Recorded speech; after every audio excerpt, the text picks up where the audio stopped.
हम लोग शैतान के बहकावे में आके गलत काम कर लेते, गुनाह कर लेते। शैतान उस दिन क़यामत के दिन वो क्या बोलेगा, वो ध्यान से पूरा वीडियो देखिए। क़यामत के दिन सब लोग एक ही बात कह रहे होंगे, शैतान ने हमें बिगाड़ा, शैतान ने हमें बहकाया। लेकिन उस दिन शैतान खुद एक ऐसी बात बोलेगा जो इंसान को जिंदगी भर का सबक दे जाएगी। क़यामत का दिन होगा, आसमान तोड़ दिया जाएगा, जमीन बर्फ की तरह पिघल रही होगी, हर तरफ अंधेरा, चीख, अफरा तफरी होगी, लोग दौड़ रहे होंगे, कोई हिसाब से भाग रहा होगा, कोई अपने गुनाहों से। इसी हालत में एक शख्स इब्लिस को देखकर रास्ते में चिल्ला पड़ेगा, ऐ शैतान, तूने मुझे बिगाड़ा, तूने मुझे बर्बाद कर दिया, तूने मुझे गुनाहों में धकेल दिया। इब्लिस रुक जाएगा, उसकी आंखों में एक अजीब सी बेचैनी होगी, मगर चेहरे पर जरा सा भी पछतावा नहीं। वह शख्स फिर चिल्लाकर बोलेगा, मैं अगर जहन्नुम जा रहा हूँ तो तेरी वजह से तूने मुझे हर गुनाह में धक्का दिया। आसपास मौजूद लोग रुक कर देखने लगेंगे। अब शैतान क्या जवाब देगा? हवा थम जाएगी, सन्नाटा छा जाएगा और इब्लिस बड़े सुकून से कहेगा, मैंने तुझे कब धक्का दिया?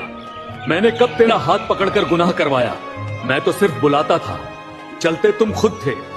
लोग हैरान रह जाएंगे। इब्लिस की आवाज गूंज उठेगी, मैंने बस तेरे दिल में लालच जगाया, लालच की तरफ तू खुद गया, मैंने बस बुराई का रास्ता दिखाया, उस रास्ते पर तू खुद चला। फिर वह जमीन की तरफ इशारा करके बोलेगा, मैंने कब कहा कि मेरी बात अल्लाह की बात से ज्यादा सुन।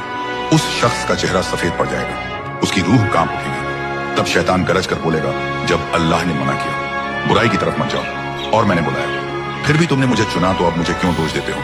सन्नाटा और गहरा हो जाएगा, लोग एक दूसरे को देखने लगेंगे। इब्लिस अपना आखिरी तीर चलाएगा, मैंने तुम्हारा हिसाब नहीं लिखा, मैंने तुम्हारे पैर नहीं चलाए, मैंने तुम्हारे हाथ से कोई गुनाह नहीं करवाया, गुनाह तुमने खुद किया, अपनी नफ्स की वजह से इरादा तुम्हारा था। वह शख्स घुटनों पर गिर जाएगा, उसका चेहरा शर्म और डर से भर जाएगा। इब्लिस हल्की सी मुस्कुराहट के साथ कहेगा, अल्लाह ने तुम्हें अक्ल दी थी, इल्म दिया था ताकि तुम गुनाहों से बचो। क्या तुमने नहीं सुना था कि मैंने अल्लाह से कहा था, मैं तेरे सच्चे और नेक बंदों को नहीं बहका सकूंगा? तो अगर तुम बहक गए तो सोच लो तुम किस रास्ते पर थे, और फिर एक सख्त सच्चाई सब पर खुल जाएगी। जिम्मेदारी हमेशा अपने अमाल की होती है। क़यामत के दिन न शैतान किसी का बोझ उठाएगा, न दुनिया, न वह लोग जिनके लिए तुमने दुनिया में अल्लाह को भुला दिया था। हर इंसान अपने अमाल के साथ खड़ा होगा। गुनाह का बहाना शैतान नहीं, गुनाह का फैसला इंसान खुद करता।